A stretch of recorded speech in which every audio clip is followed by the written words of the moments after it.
우리 말씀을 펴서 읽겠습니다. 마태복음 16장 13절에서 20절 말씀. 마태복음 16장 13절에서 20절 말씀.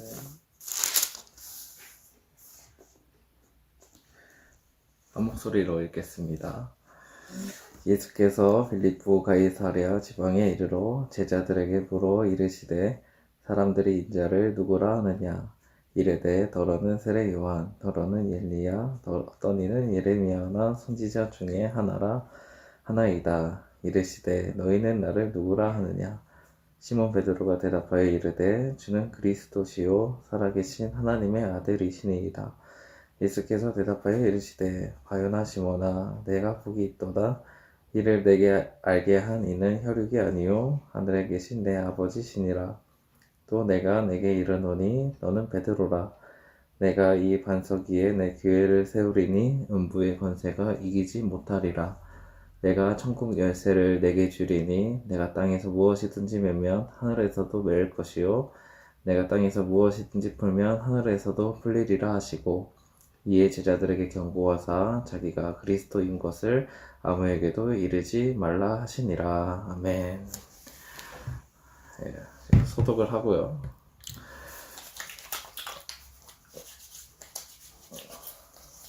서로 보면서 인사해 볼까요? 예하. 네, 한 주간 어떻게 지내고 있어요? 지금 사태가 사태인지라 이렇게 목사님이 영상을 찍게 되었습니다. 우리 친구들이 얼마나 이 영상을 볼지 모르겠지만 목사님도 사실 상당히 어색하지만 그래도 우리 말씀 함께 나눠서 왔으면 좋겠어요.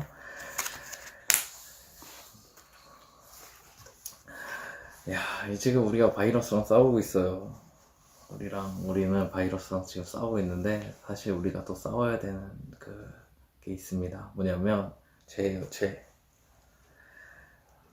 우리는 주님을 만나야 살아갈 수 있는데요. 그 죄는 자꾸 주님이 없어도 예수님이 없어도 살 수 있다고 생각하게 만들어요. 여러분에게 있어서 예수님은 어떤 분이세요? 오늘 말씀을 보니까 이제 예수님이 어떤 분이신지 사람들이 어떻게 예수님을 생각하고 있는지 나오고 있는데요. 우리 13절과 14절을 함께 읽겠습니다. 예수께서 빌립보 가이사랴 지방에 이르러 제자들에게 물어 이르시되 사람들이 인자를 누구라 하느냐. 이르되 더러는 세례 요한, 더러는 엘리야, 어떤 이는 예레미야나 선지자 중에 하나이다. 예수님이 제자들이 에게 물어봤어요. 사람들이 보고 나를 누구라고 생각하냐? 하여튼 제자들이 이야기를 하는 거예요. 누구라고 생각하냐면 세례 요한, 아니면 엘리야, 아니면 예레미야, 아니면 어떤 선지자 중에 한 사람 이렇게 생각한다는 거예요. 여러분 세례 요한은 많이 들어봤죠? 어떤 일을 했어요? 세례도 주고 광야에서 소리도 외치고 다녔잖아요. 회개하라고 천국이 가까이 왔다고. 또 메뚜기를 먹거나 석청을 먹고 낙타털을 입고 다녔어요. 또 엘리야는 누구일까요? 엘리야는 구약의 선지자였는데 능력의 선지자입니다. 기도하자 하늘에서 불을 떨어졌던, 그러니까 엘리야의 기도 한마디면 하늘에서 불이 떨어지는 이러한 놀라운 기적을 베풀었던 사람이었어요. 또 예레미야는 누구였냐면 나라가 망할 때 눈물을 흘리면서 기도했던 선지자였습니다. 선지자는 누구예요? 기본적으로 하나님의 말씀을 선포하는 사람이 바로 선지자인데 왜 사람들은 예수님을 이런 선지자로 생각했을까요? 능력도 보여주셨잖아요. 병든 사람도 고쳐주시고 또 하나님 말씀도 가르쳐주시고 하니까 사람들이 볼 때는 선지자가 왔구나, 어떤 선지자구나, 아니면 구약의 어떤 선지자랑 비슷하구나 이렇게 생각을 했던 거예요. 위대한 사람, 이 정도로 생각을 하는 거죠. 우리 여러분들은 위인전 읽어봤어요? 위인전 하면 누가 생각나요? 우리나라에 이순신 장군이나 태종대왕 같은 사람들이 나타나잖아요. 우리 친구들은 어떻게 생각해요? 예수님을 보고 어떤 분이라고 생각하고 있어요? 예수님 하면 딱 떠오르는 이미지가 뭐예요? 그래서 이제 제자들은 이제 예수님이 제자들에게도 물어봅니다. 너희는 나를 누구라고 생각하니? 그랬더니 베드로가 이렇게 이야기를 해요. 16절을 읽어보겠습니다. 시몬 베드로가 대답하여 이르되 주는 그리스도시요 살아계신 하나님의 아들이시니이다. 그러니까 예수님을 보면서 뭐라고 말한 거예요 지금? 예수님은 그리스도이시고 살아계신 하나님의 아들이라고 했어요. 이 말은 뭐겠어요? 예수님을 보면서 하나님이라고 생각한 거예요. 하나님 같은 분, 하나님이랑 동등한 분으로 생각했던 거예요. 구원자라고 생각했던 거죠. 한마디로 예수님을 보면서 신이라고 생각한 거예요. 다른 사람들은 예수님을 생각하면 어떤 위대한 선지자, 어떤 대단한 사람 이렇게 생각을 하고 있는데 제자 중에 베드로는 예수님을 보면서 누구로 생각했어요? 하나님, 신 이렇게 생각했던 거예요. 어떻게 베드로는 예수님을 보면서 신으로 하나님이라고 생각할 수 있었을까요? 그것은 바로 믿음 때문입니다. 이 말씀을 들은 예수님이 이제 뭐라고 말씀하시냐면 17절을 읽어볼게요. 17절 시작. 예수께서 대답하여 이르시되 바요나 시모나 내가 거기 있도다. 이를 내게 알게 한 이는 혈육이 아니요 하늘에 계신 내 아버지 신이라. 그러니까 예수님 볼 때는 베드로가 이렇게 말할 수 있고 이렇게 고백할 수 있었던 것은 단순히 뭐예요? 이유가 혈육이 아니다.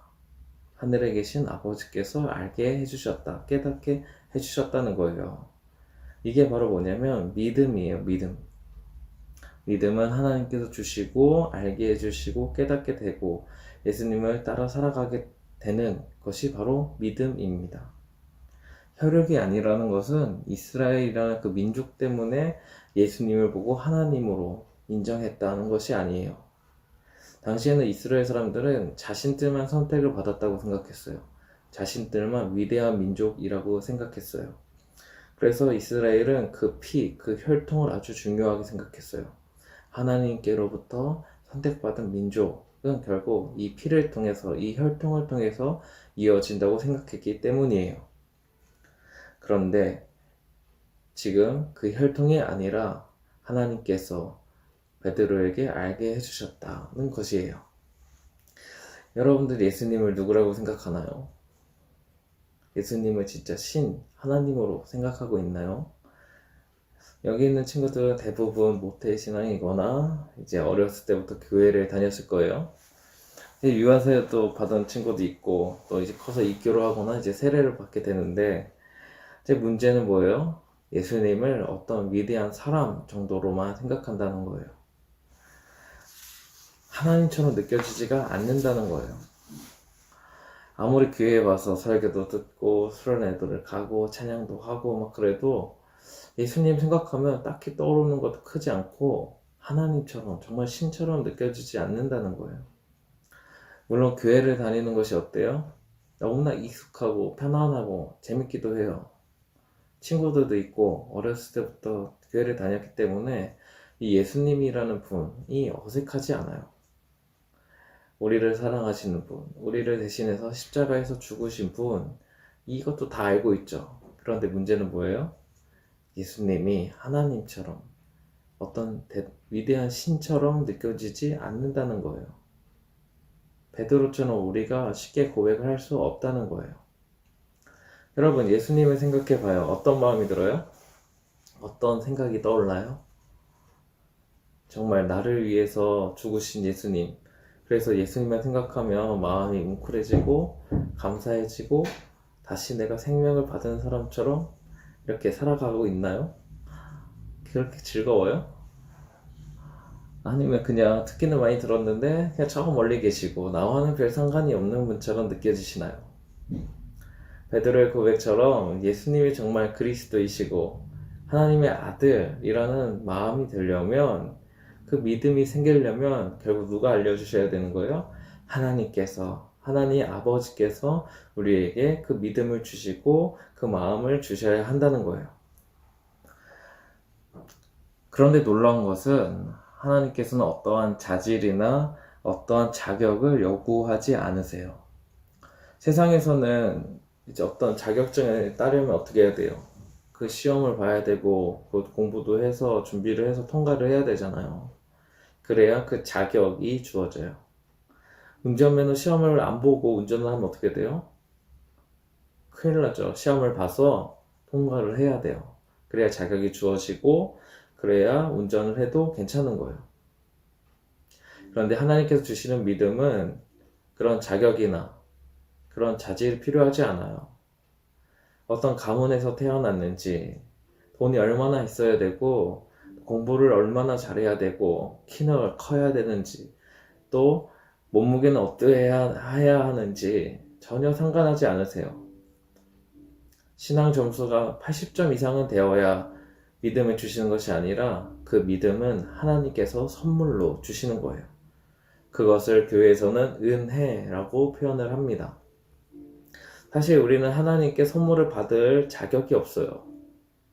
우리가 아무리 노력을 해도 그럴 만한 그릇이 되지 못해요. 우리는 죄인이기 때문이죠. 죄인이 아무리 노력을 해봤자 죄를 짓는 것 뿐이에요. 그 누구도 하나님께로부터 선물을 받지 못해요. 그래서 거저주세요. 우리의 자격을 따지지 않으시고 그냥 우리를 사랑하시는 마음으로 그 믿음을 주신다는 거죠. 그 선물을 주신다는 거예요. 이제 이 은혜라는 것을 이제 제가 다르게 이야기를 해보겠습니다. 제가 길을 가고 있었어요. 네, 빵집이 있는 거예요. 그런데 빵을 먹고 싶었는데 주머니를 뒤져보니까 빵이 없어요. 그래서 이제 빵을 사 먹을 수 없으니 밖에서 구경을 하고 있었는데 이제 주인이 갑자기 빵을 들고 나오는 거예요. 그러더니 저에게 그냥 주는 거예요. 와, 이게 바로 은혜일까요? 더 놀라운 것은 뭐냐면 그 빵집 주인이 저에게 돈을 달라고 하지 않고 또 나중에 돈을 벌어서 갚으라고도 하지 않는 거예요.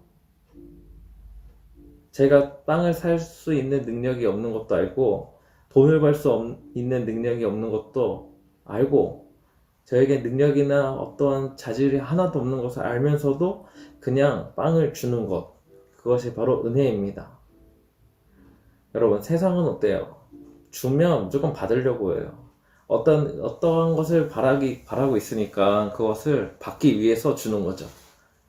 선물을 줄 때도 그럴 때가 있잖아요. 내 부탁을 뭔가 잘 들어줬으면 좋겠다 라는 마음으로 줄 때도 있고, 저번에 저 친구가 나에게 선물을 줬으니까 내가 이번에 선물을 이제 받아야 되겠다 이렇게 생각을 할 때도 있잖아요. 그런데 하나님의 은혜라는 것은 뭐냐면 하나님께서 우리에게 그냥 주시는 거예요. 거저 주시는 거예요. 어떠한 조건을 달지 않으시고 어떠한 다시 받을 기대도 하지 않으시고 우리에게 그냥 주시는 겁니다. 우리가 갚을 능력이 없다는 것을 너무나 잘 알고 계신데도 하나님은 그냥 우리에게 은혜를 주세요. 그래서 그 은혜가 있기에 목사님도 이 자리에 사역을 하고 있는 거예요. 제가 여러분들보다 신앙이 특별하거나 뛰어나서가 아니에요. 하나님께서 주신 은혜인 것이죠. 은혜. 베드로도 마찬가지예요. 베드로도 특별한 신앙 유전자가 있어서 그런 하나님에 대한, 예수님에 대한 신앙 고백을 할 수 있었던 것이 아니라 하나님께서 베드로에게 은혜를 주신 거죠. 믿음을 주신 거예요. 이 믿음이 있을 때 우리는 진정 예수님을 보면서 하나님으로 믿게 되고 나의 구주, 나를 구원하시는 분, 나에게 영생을 주시는 분이라는 사실을 체감할 수 있게 돼요. 깨달을 수 있게 돼요. 그 믿음이 지금 우리에게 필요합니다. 부모님 때문에 또 주변의 시선 때문에 예수님을 믿고 있다고 말하는 것이 아니라 내 안에 하나님께서 믿음을 주셨기 때문에 정말 예수님께서 나의 죄를 대신하여 십자가에서 죽으시고 3일 만에 다시 살아나셨다 라는 이 사실이 놀랍고 믿어지기 때문에 나는 예수님을 믿고 있어요 라고 이렇게 고백할 수 있어야 된다는 거죠. 그 믿음이 있을 때 오늘 우리가 읽은 이 성경 말씀도 단순히 그냥 사람이 쓴 어떤 그런 여러 책 중에 하나가 되는 것이 아니라 정말 하나님의 말씀으로 믿고 하나님의 말씀으로 생각하게 된다는 거죠. 이 말씀을 통해서 또 진짜 살아계신 하나님도 만날 수 있게 되는 거예요. 그러면 믿음을 받기 위해서는 어떻게 해야 될까요? 그러면 믿음의 고백을 하기 위해서는 어떻게 해야 할까요? 사실 단순해요. 우리의 삶을 늘 예배의 시간으로 보내면 됩니다. 늘 예수님 생각하고 늘 말씀을 묵상하고 읽고 그러는 거예요. 그래서 여러분, 지금 바이러스 때문에 학교도 가지 않고 또 교회조차도 지금 함부로 올 수가 없잖아요. 이때 무엇을 해야 되냐? 우리 함께 말씀을 읽어 나가야 되는 거예요. 말씀을 읽을 수 있는 아주 참 좋은 기회입니다. 그 누구도 방해할 수 없어요. 학교도 방해할 수 없고 공부도 잠시 방해할 수 없고 또 교회 오는 시간조차도 방해할 수 없어요. 오직 하나님의 말씀을 읽을 수 있는 시간이 너무나도 많아집니다. 이때 우리는 하나님의 말씀을 묵상하면서 읽으면서 이 어려운 시기를 이겨내 나가야 해요. 목사님도 걱정이 앞서지만 그렇지만 하나님의 말씀을 읽고 하나님을 믿는 자들은 하나님께서 늘 지켜주시고 늘 우리 마음 가운데 평안을 주실 것입니다. 그래서 이제 바이러스가 이제 잠잠해지면 이제 하나님 말씀을 읽는 이제 모임을 하나 만들려고 해요. 나는 스스로 하나님 말씀 읽는 게 너무 어려워요 하는 친구들이 있다면, 그리고 또 나는 하나님 말씀을 읽어도 무슨 뜻인지 잘 모르겠어요 하는 친구들이 있다면, 또 하나님의 말씀을 읽고 깊이 묵상하고 싶어요 하는 친구들이 있다면 주저하지 말고 함께 동참했으면 좋겠습니다. 우리 선생님들도 마찬가지입니다. 말씀을 통해서 진짜 예수님, 나를 구원하신 예수님을 만났으면 좋겠어요. 다른 방법이 없어요. 그래서 정말 우리 청소년부가 이번 기회를 통해서 더욱 하나님 말씀을 가까이 하고 하나님의 뜻대로 살아가고 또 하나님 때문에 즐거워하고 기뻐할 수 있었으면 좋겠습니다. 베드로처럼 예수님을 생각할 때마다 주님은 나의 진정한 그리스도시고 나를 구원해 주시고 정말 하나님의 아들이신 것을 믿습니다. 이러한 고백이 여러분들의 입술 가운데 또 여러분들의 삶 가운데 나타났으면 좋겠습니다. 이제 교회에서 오늘은 볼 수 없어서 이렇게 영상으로 이제 메시지를 남기지만 우리 친구들 서로를 위해서 기도해주고 또 우리가 서로 함께 서로를 위해서 기도할 때 놀라운 은혜가, 놀라운 평안이 나타날 줄 믿어요. 예수님은 살아계시기 때문이에요. 이런 어려운 시대일수록 너무 불안해하지 말고 하나님께서 지켜주신다는 사실을 믿으며 살아가는 우리 청소년부가 되었으면 좋겠습니다. 이제 마지막 질문이에요. 저번 주에 이어서 그리스도인은 왜 1등을 하지 못할까? 왜 최고의 자리에 저절로 올라가지 못할까? 하나님께서 이 모든 것을 통치하시고 최고의 왕이라고 하시는데 하나님 믿는 사람들은 왜 다 1등을 하지 못할까? 이것을 좀 한번 생각해 봤으면 좋겠어요. 다음 주일에는 어서 코로나 바이러스가 잠잠해져서 함께 모여 예배를 드렸으면 좋겠습니다. 목사님 기도하고 마칠게요. 하나님 아버지, 우리가 함께 모이지 못해서 이렇게 영상으로나마 말씀을 나눕니다. 이 시간을 통해서 하나님 기억하여 주시고 이 시간을 통해서 더욱 하나님 말씀을 가까이 할 수 있도록 인도해 주세요. 그래서 베드로처럼 우리도 예수님을 생각할 때마다 정말 예수님은 나를 위해서 죽으시고 그리고 3일 만에 다시 살아나신 구주라는 사실을 기억하게 하시고 또 그 예수님을 생각할 때마다 나의 삶을 맡기고 내 삶의 모든 길을 인도해 주실 분이라는 것을 믿고 평생 주님을 따라 살아갈 수 있도록 도와주세요. 예수님을 믿는 믿음을 더욱 크게 채워주시고 우리가 더욱 주님께 나아가는 우리의 마음을 더해 주세요. 하나님 말씀을 가까이 하는 시간들이 생겼습니다. 이 시간을 통해 하나님 말씀 가까이 하게 하시고 더욱 다음에는 건강한 모습으로 만나 예배할 수 있도록 도와주세요. 예수님의 이름으로 기도합니다. 아멘.